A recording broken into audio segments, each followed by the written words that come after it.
Meta AI not showing on Instagram? Do this. First, update your Instagram app.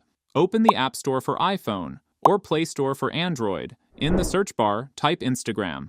Tap on the official app by Instagram and update it, because Meta AI only works on the latest version.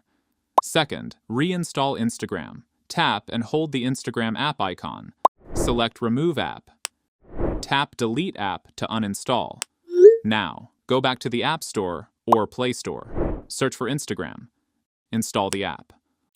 Log back into your account. This refreshes the app completely. In the Chats page, you will see Meta AI, if still not showing. Third, contact Instagram support. Open the Instagram app. Tap your profile picture at the bottom right. Tap the 3 horizontal lines in the top right. Scroll down to the bottom and tap on Help. Tap Report a Problem.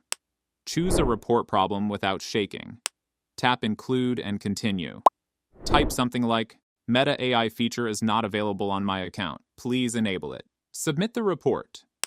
And that's it.